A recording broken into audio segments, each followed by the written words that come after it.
श्रीमन नारायण, राधे राधे। तो जैसे कि भगवान अर्जुन के बतावत तरन कि मनुष्य के कौन चीज़ के त्याग करे के चाही और कौन चीज़ के तपस्या रखे के चाही और का उन चीज़ के त्याग ना करे के चाही।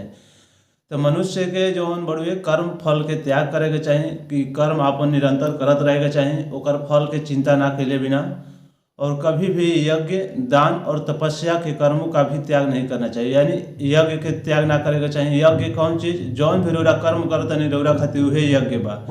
दान जौन भी रौरा तथा शक्ति जथा भक्ति बा उ अनुसार दान भी कर सकते नहीं अगर इच्छा बा तब, ना तो ना। तपस्या कौनो चीज के भी कैसे बा, वाणी के तपस्या हो गई, शारीरिक तपस्या हो गई। इस सब के तपस्या यानी शारीरिक तपस्या में रौरा इंद्रिय भोग खातिर कार्य नहीं करे, इंद्रिय तृप्ति खातिर कार्य नहीं करे के। अभी ना कि शारीरिक तपस्या के बाद बैठ के मौन धारण कर लेनी उ तपस्या ना। तपस्या ही बा कि शारीरिक रूप से जौन भी मानसिक चेतना बढ़े ओकर विकास करे खातिर कोनो भी प्रकार के गलत व्यवहार में ओकर प्रयोग ना लाई, उहे शारीरिक तपस्या बा। और वाणी के तपस्या ही बा कि वाणी से कोनो भी ऐसा चीज ना बोली जौना के प्रति उ गलत भाव अथी होके ओसे गलत परिणाम निकले, वाणी के तपस्या ही बा। और यज्ञ जौन भी रौरा कर्म मिलल बा उहे रौरा खातिर यज्ञ बढ़ुए। यज्ञ ना पैसा नहीं खे तो यज्ञ ना हो, यज्ञ नहीं खे करे के। यज्ञ रौरा खातिर उहे बा जौन रौरा कर्म मिलल बा रौरा कम करत नहीं तो उहे रौरा खातिर यज्ञ बा। तो श्री कृष्ण अर्जुन के समझा रहा बड़ा आगे, यज्ञ दान तप कर्म न त्याज्यम कर्म में तथा यज्ञो दानम तपसेवा पावनामी मनीषाणम। यानी यज्ञ दान तथा तपस्या के कर्मों का कभी परित्याग नहीं करना चाहिए, उन्हें अवश्य संपन्न करना चाहिए। ये यानी तीज यज्ञ दान और तपस्या ये तीनों चीज के कभी त्याग ना करे के चाहिए। निसंदेह यज्ञ दान तथा तपस्या महात्माओं को भी शुद्ध बना देते हैं। जे यज्ञ करता, दान करता, तपस्या करता, ओकरा के वाणी शुद्ध हो जाला, ओकर निसंदेह रूप से वो महात्मा के अनुसार ओकर योनि यानी प्राप्त कर सकता। आगे भगवान कहते रहन, एतान्यपि तु कर्माणि संगतो वक्तवा फल नीच कर्तव्य नीति में पार्थ निश्चितम मत मूतमम। यानी जो व्यक्ति इन सारे कार्यों को किसी भी प्रकार की आसक्ति या फल की आशा के बिना संपन्न करना चाहिए। अब कर्म करनी है, अभी यज्ञ रौरा खातिर कर्म बा, लेकिन ओकरा से कोनो रौरा आशा नहीं के रखे के।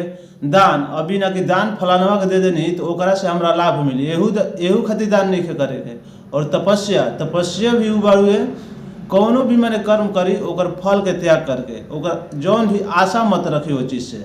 अगर मनुष्य के सबसे बड़ा दुख के कारण होला कोनो चीज़ के प्रति आशा और इच्छा, यानी हम हई कर्म करम तो हई हमरा प्राप्त होई, और वो अगर प्राप्त नहीं होत तो मनुष्य के सबसे बड़ा कष्ट और ईर्ष्या दोनों क्रोध इस सब के कारण सबसे बड़ा इच्छा बढ़ुए। अगर ओकर पूर्ति ना हो तो मनुष्य के अंदर से जरूर कष्ट होई, ईर्ष्या होई।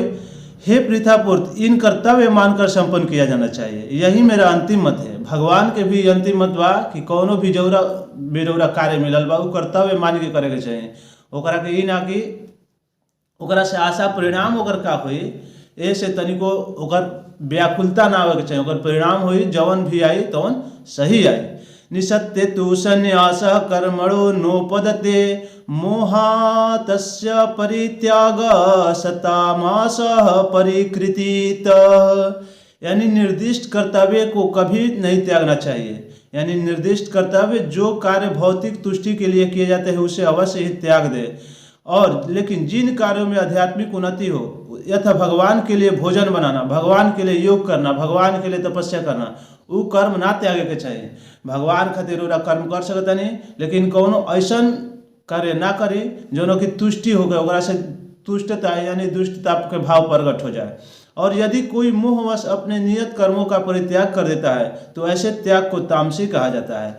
लेकिन अगर मान लीजिए गृहस्थ जीवन में लोग बढ़ुए, ओकरा मिलल बा गृहस्थ जीवन के कार्य, तो ओकरा के अगर त्याग करता तो वो समझी कि ओकरा से बड़ा ओकर मूर्खता कुछ नहीं है। जौना भी तोरा जीवन में जियता नहीं ओकर कर्तव्य के पालन ही कर मनुष्य के बहुत बड़ा धर्म बा, कर्म बा, फल बा। ओकर सबसे बड़ा ई है कि जौन भी कर्म ओकरा मिलल बा ओकरा निसंदेह और कोनो भी कामना भाव से पूर्ति ना होके ओकरा अनुसार करे के चाहिए। दुख खमी मृत्युमय यत् कर्म काल के भयात् त्यज्यते सत्कृत्वा राजसम त्यागम नयो त्याग फलम लभेत। यानी जो व्यक्ति नियत कर्मों को कष्ट प्रद समझकर या शारीरिक क्लेश के भय से त्याग देता है, उसके लिए कहा जाता है कि उसने यह त्याग रजोगुण में किया गया है। लेकिन अगर जेकरा जौन कर्म मिलल बा उ कर्म के अगर त्याग देता तो सबसे बड़ा रजोगुणी बा, तमोगुणी बा, तामसी व्यक्ति बड़ुए। यानी उ अपन कभी भी अपना कर्म के जौन भी कर्म मिलल बा ओकरा कर्म के त्याग ना करे के चाहिए। ऐसा करने से कभी त्याग का उच्च फल प्राप्त नहीं होता है, और ऐसा जे करेला ओकरा कभी भी उच्च फल के प्राप्त ना होई, और उ समझी कि अनेक मनु प्रकार के मनोवृत्ति में डूबल रहे। ऐसे भगवान कहत रहन जौन भी मनुष्य के कर्म मिलल बा वो कर्म निरंतर रूप से करत रहे के चाहिए और कोनो आशा के बिना करत रहे के चाहिए। ऐसे जे ऐसा कर्म करी वही जिंदगी में उन्नति पावत रही। जय श्रीमन नारायण। राधे राधे।